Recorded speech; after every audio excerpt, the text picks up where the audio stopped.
Hi there. I was going to show you how to do a curved spine today, but I've got a lot of sunlight coming through, so hopefully you'll be able to see this, what I'm doing. Anyway, I thought the inside of kitchen rolls that we get in the UK were good for, it's not toilet rolls, it's kitchen rolls. So these are curved, and all I do is cut them down the middle, and then I cut it to the height I want my journal, which mine is 8 1/4, which this was part of it. Sorry, I've scored it already because I've been playing around to see if it'll work. I cut it because I want a 2-inch spine, so I cut it 4 1/2 by 8 1/4. Okay, I flatten it out, but I still got, you know, when it comes up, it's still a nice curve there, which will be fine. And then that is my spine, which is 2 inches. Okay, so that is going to sit on there like that, which will give that a bit more thickness. Right, and here, so what I do, I'll show you. I find the middle. So this will be nice and flat, like so. All right, and because I got a 2-inch spine, I worked out, so this is what that's why I've done it previously, because I had to work out that it was even. All right. Oh, that's my husband watering the garden. You score it 1 1/4, 3 1/4, 3 1/2. All right, and then that gives us our 2-inch spine. All right. I mean, you have to cut, don't get me wrong, you have to cut it down and level it all out, you know, but square off the edges and level it out. All right, but I've done it 8 1/4 by 4 1/2 that way. All right, so like I say, this is a bit of an experiment. Oh, let's put that away.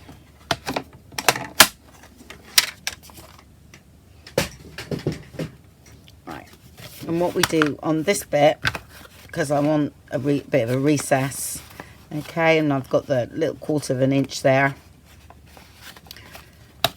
So what I do is I fold it in there like so. So we're on the inside, so we fold. Oh gosh, can't get my words out. Fold towards the inside first, okay, and then do that. The same as that one. I'm hoping you can see, and that, yeah, and then we go towards the outside. Okay, so that's that score line. So then fold over that score line, and then burnish that, and turn around. Okay, and you do the same like that, and then burnish, which I haven't yet. Okay, and now we've got, now manoeuvre it a bit like so. We've got our curved spine, and now it's reinforcement, and that was 2 by 8 1/4, and it's automatically curved. No work needed at all, and that will be stuck on top of there, which I glue that on now.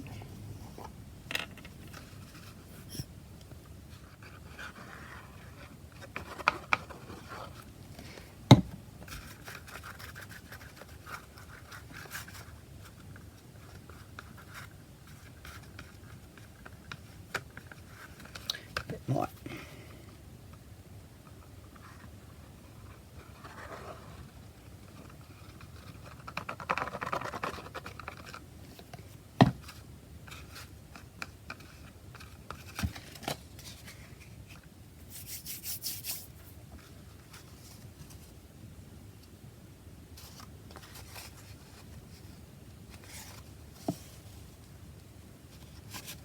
Okay, leave that to dry, and there's your curved spine.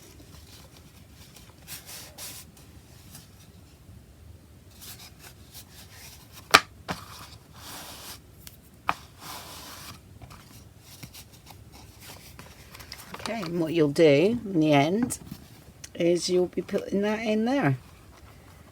Okay, you need a spacer, or just do it that way.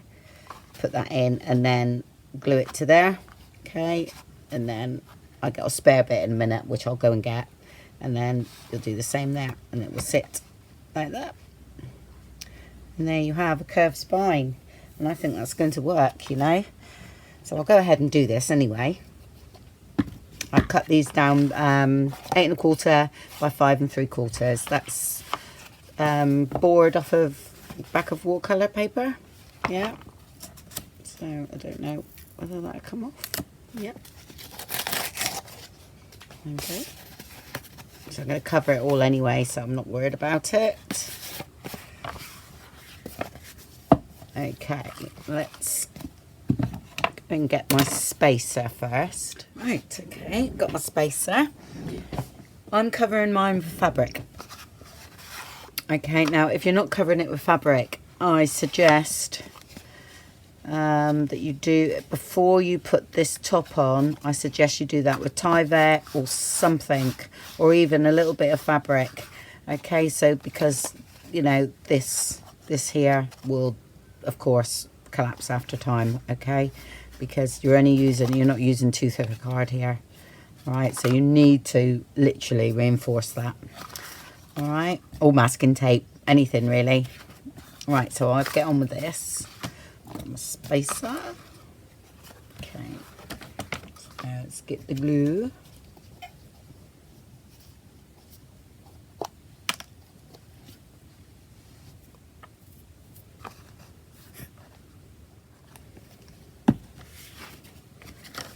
Okay, and I'll put a spacer in.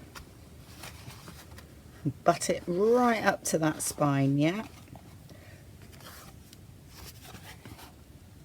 And then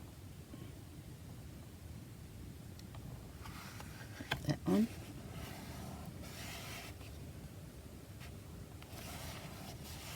Okay.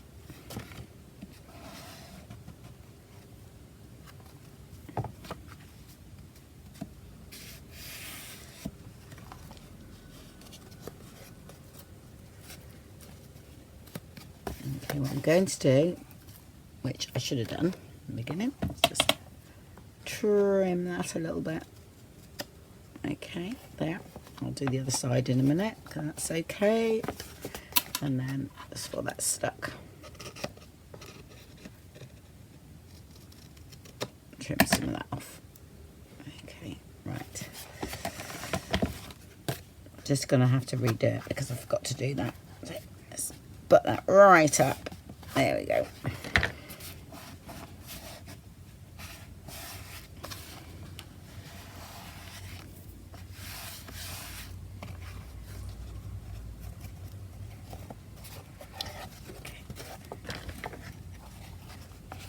It needs to dry before you mess around, really. I'll just, in case I forget after it's dried, to do this. So only a slither. You don't need much. There we go. Right, wait for that to dry. I'm not worried about any of this yet, because we can stick that down in a minute and it's all going to be covered, so no problem. There we go. Let's leave that 5 minutes before you carry on. And if it's a wetter glue than Fab-O-Tac, then I suggest you leave it until it's really dry. Okay, we'll do the other one now.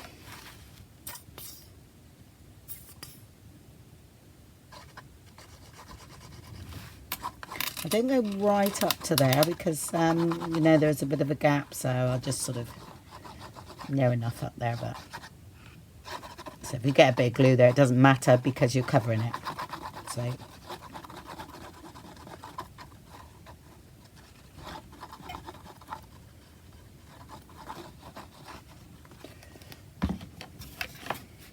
and then put spacer in, butt that right up. Okay, hold it in place and then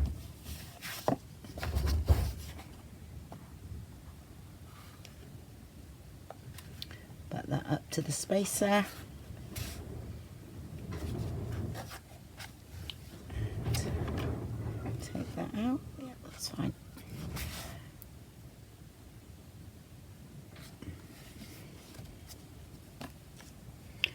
and then just hold it in place a bit. It's quite hot in here today, so it's drying very quickly.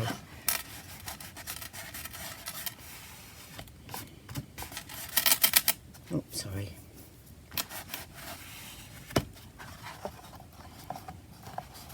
If you want to just clip it while it dries, it's an idea to do that. Yeah. This is quite a thick board actually, so it's just starting to lift, you see. There.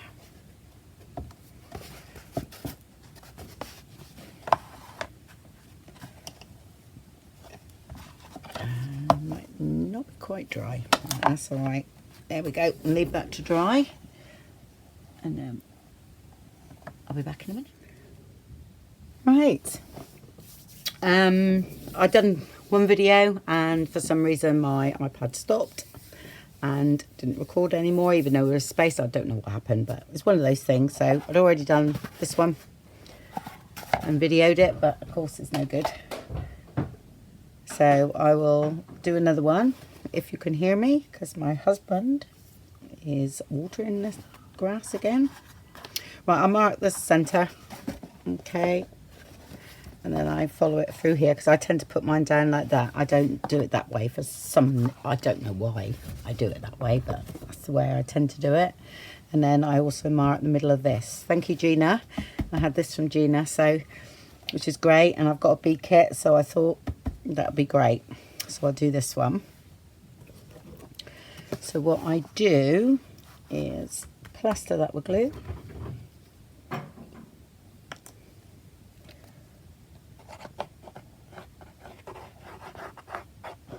Which I must order some more of this. It's my last one.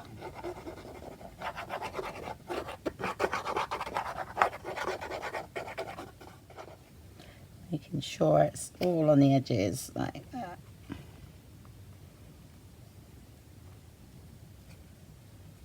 Some people do that and then put it on the top, but I tend to turn it over. Only because I'm using smaller pieces of fabric. If you use larger pieces of fabric, it doesn't really matter. And if you wanted a certain design, it doesn't matter with this one, but if you want a certain design, then I suggest you mark out exactly on the inside where you want this placed. Okay, where I'm okay because it's a repeat pattern. Right, so I do that, then I flip it over. Okay, and then glue that on.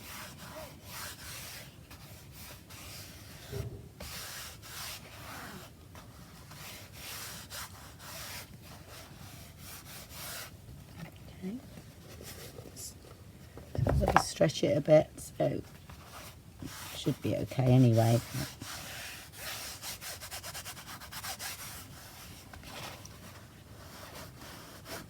Start shaping it.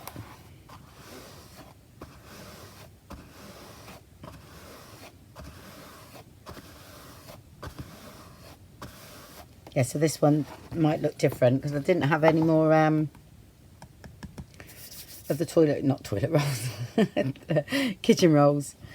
So I used a bit of card, so, and then scored it and done it that way. So that's why it might look a bit different. Okay. So what I do now, peel that back, and I usually just peel it back a little bit. Okay, just so I can get the glue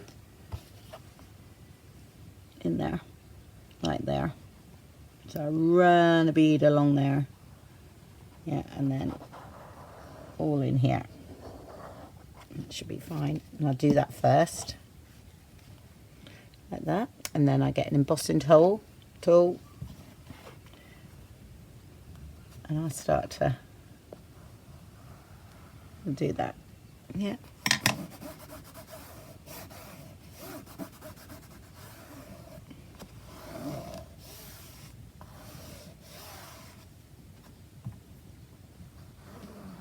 So if you use glue, be careful what glue you use, and if it's too thin of fabric, it could seep through.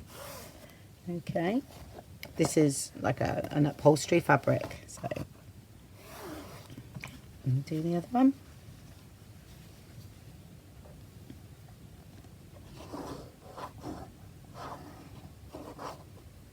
Doesn't usually seep through this one at all, but I've added a bit of acetone because it was getting a bit too thick and I keep getting cramp in my hand squeezing it, so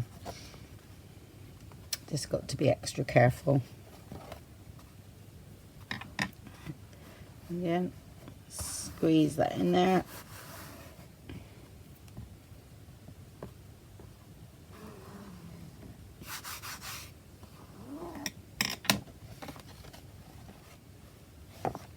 Okay, there we go, and I'm going to leave that to dry before we do the rest, I think.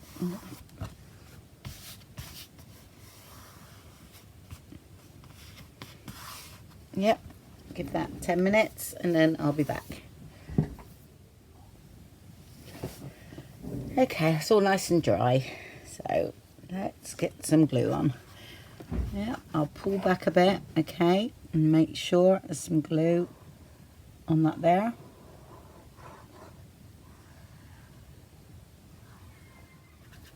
And I do this so there's no lumps.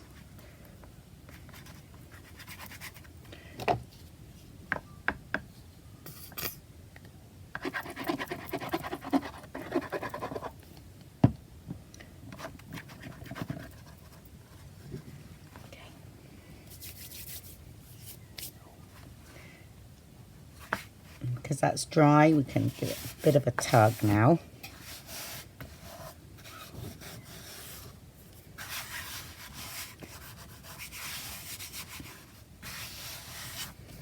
Okay. And then the other side. Again, just pull back a little bit.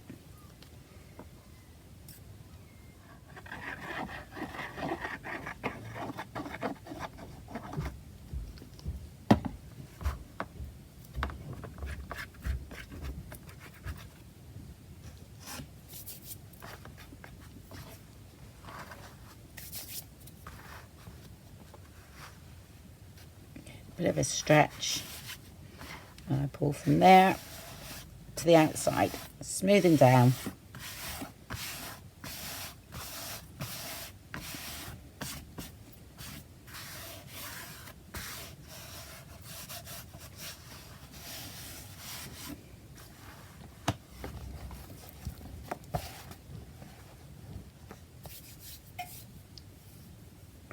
I'm going to cut that odd edge off there.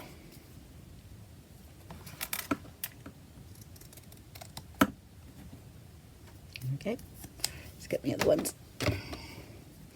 And then right to the corners.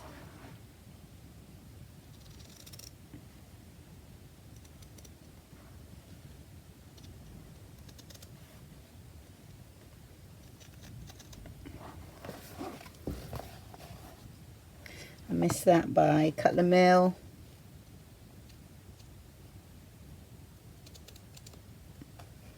And then I don't cut quite across there because I tend to have gaps on my corners then. So I'm hoping that is okay. And on these sort of square corners, I tend to put book, you know, the book corners, metal ones. I do tend to do that because I never get it 100%.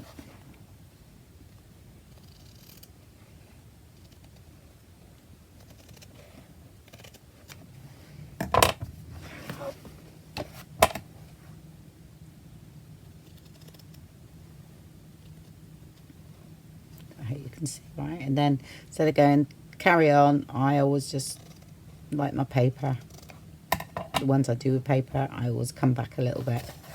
That's there. Now some people cut down here, I don't always, but I will check. No, I'm not going to today. I'm happy with the way that's laying. Sometimes thicker fabrics you do need to sort of make sure that sometimes you need a bit of space. Right, but this fabric's laying in lovely, so I'm not worried about that at all. Okay. Okay, what should we do first? The long ones first and then the short. Let's have a look. Yeah, it looks like it's going to be okay.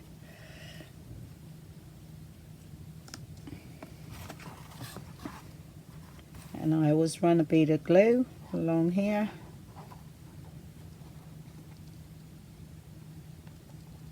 And on the top there.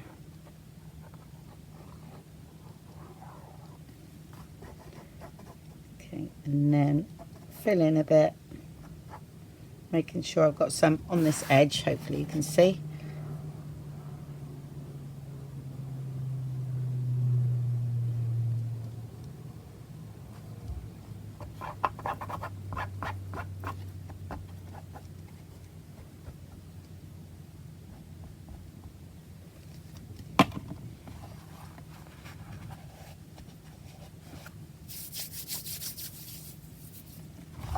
Right, now I pull up, okay, like so.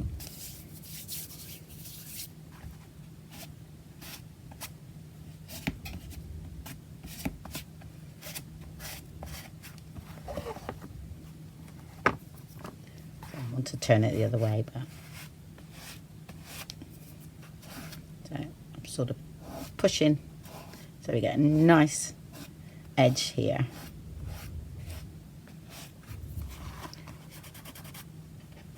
And if there's a little bit of glue here, I don't mind, because I cover that up with, you know, some muslin or something, so I don't mind anymore. Let's check that. Yeah.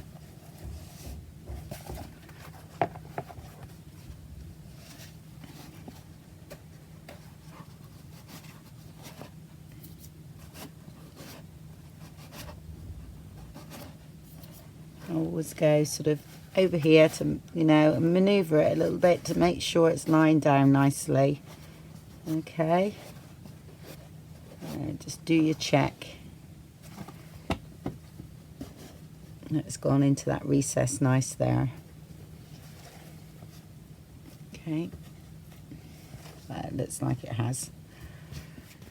Exactly the same as what I do with paper.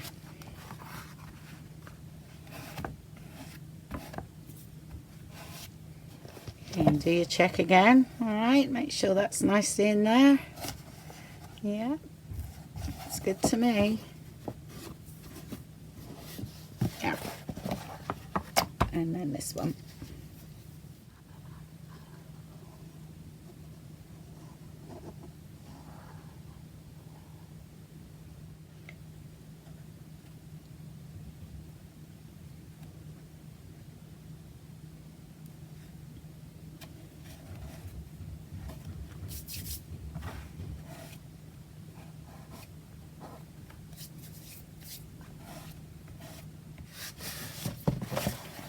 Okay, and repeat on the other side.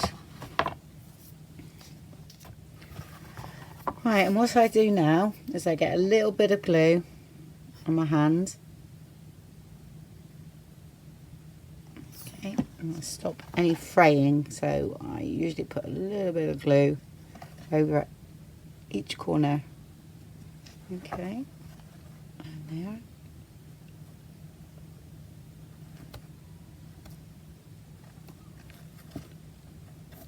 Like that. I mean, this is why I like working with darker fabrics, because you don't see the glue at all, but like you say, you do cover it up so you're not going to see it. Like I say, just shaping those a bit. Okay, and then see that one little bit just sticking up there. Okay, let's get a tiny bit more glue for that one, like that, and then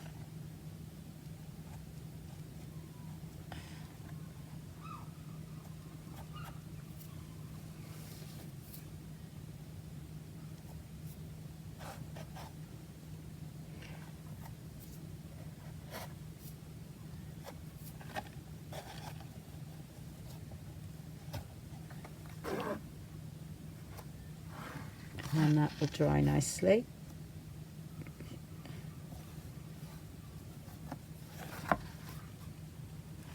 Okay, just that little bit more time just to get that finish on things. Okay. I know we can put the book corners on anyway, but definitely going to have to be careful doing this one. Getting it dirty, so I think it will be a case of all the pages being done before it goes in there. I'm just going to clip that one down a little bit. Okay, the rest are fine. There we go. Okay, so that's that one. So I hope you enjoyed that. So the next bit will be the pages and everything, but that'll be in part 2.